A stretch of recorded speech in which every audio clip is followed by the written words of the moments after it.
Good day,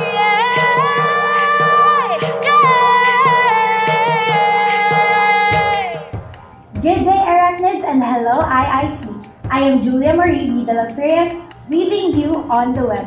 With us today is someone who will wave the banner of CAS on the main stage. Good day, everyone. I'm 𝗏𝗏𝗏, your Mixed CAS Influencer 2024. Yes, that's right. Val is this year's Mixed CAS Influencer, and she is ready to embody the husay at talino, puso at konsensya of our college. Val, can you tell us more about yourself? Hi, I'm Hannah Valerie. You can call me Val. I'm 19. I actually just turned 19. And also, I amuse myself with hobbies such as reading, singing, and writing. And I'm a fur mom, I would add that. And currently, I'm a freshman student studying Bachelor of Science in Philosophy, major in Applied Ethics. So you have a lot of things going on in your life. Yes, because aside from academics, I also do volunteering. So, as a CAS students, we know that whenever we engulf ourselves in different contexts, we need to wear different hats for it. So, whether it is as an advocate, as a candidate, or as a student in general. So, which hats are you wearing right now as Mixed CAS? Upon entering MSU IIT, I was just wearing two hats, an academic girly and at the same time a volunteer.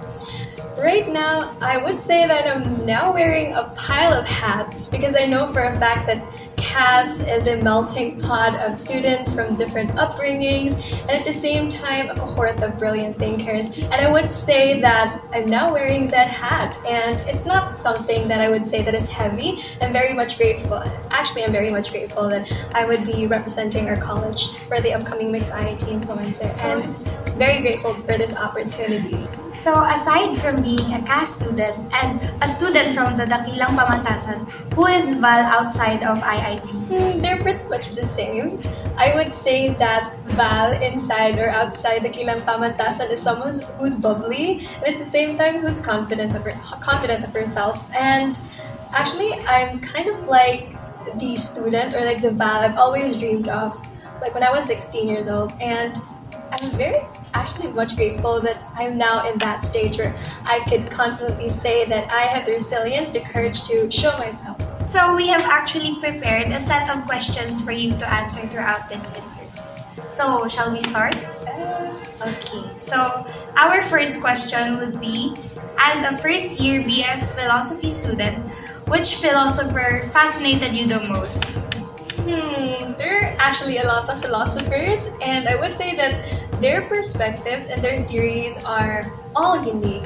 But now I would mention Seneca, because Seneca was actually the one that have paved the way for me to become a philosophy student. So for context, I discovered Seneca way back in 2020. That was during the pandemic, and Seneca is a Roman philosopher that is known for his works in Stoicism. So, just in a nutshell, Stoicism is about removing the external influences from your mind and actually just focusing on what you can control. Like, let's say, for example, a singer.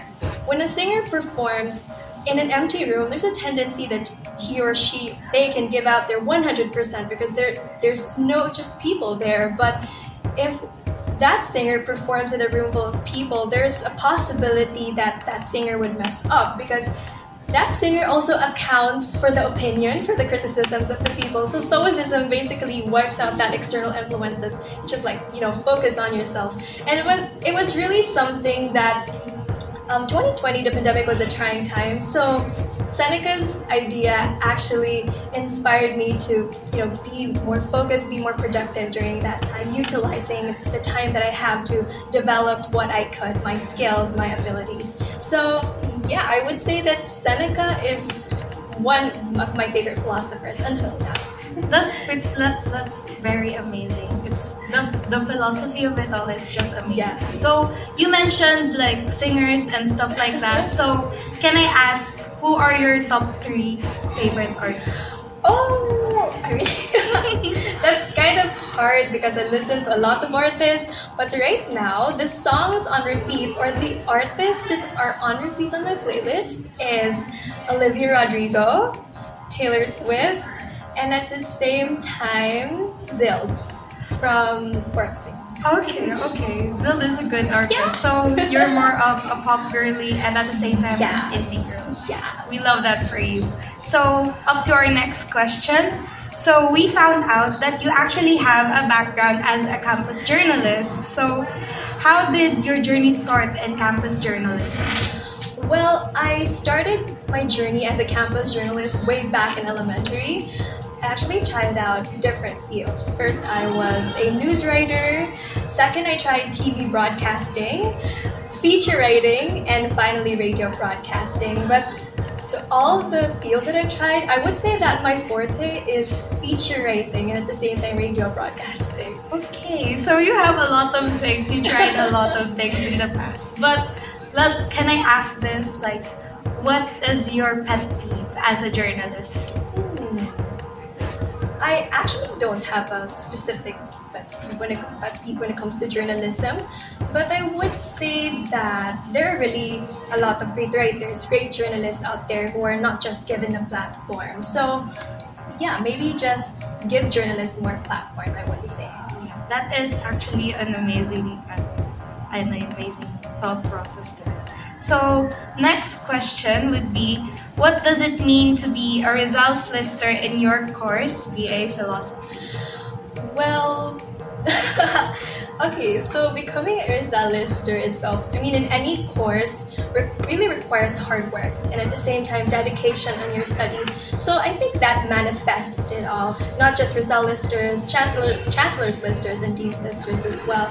And I would really like to emphasize that I did not do it alone. I was with my supportive family, my friends, and my blockmates who was with me when we were curating our papers, and at the same time our documentary films or projects, even our exams we reviewed. So I would say that, yeah, being a result lister or an academic achiever requires you hard work and at the same time building a community as well as that cornerstone. You have to have your rock, your anchors, I would say.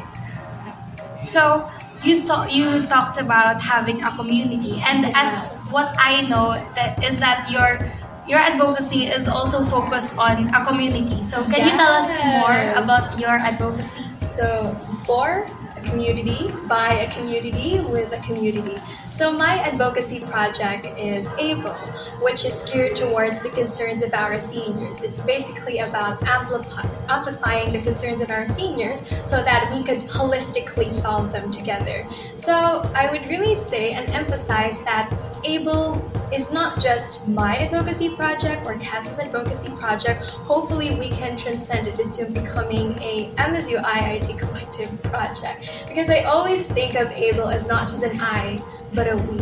We do it together. We amplify the voices of our elders together. So I would really like to emphasize that, building a community for that advocacy.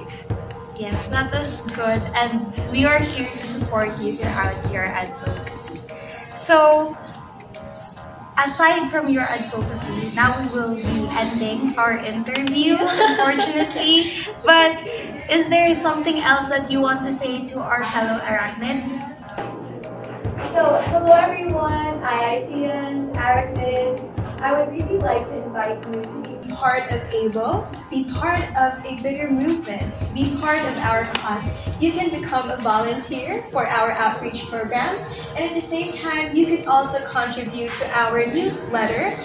We will be releasing the second issue, and you can contribute your poems, your articles, and your photos with the link that we will be providing in our Facebook page. And at the same time, Palakasan season is just right to knock of our doors, so I would also like to encourage everyone to unite and support our performers, our players, and also watch out for me for the upcoming Mixed IIT Influencer 2024. Don't forget to follow Kasayuran and their social media platforms and stay on the web. So that's it for this interview. This has been Julia Marie Vidal from Kasayuran.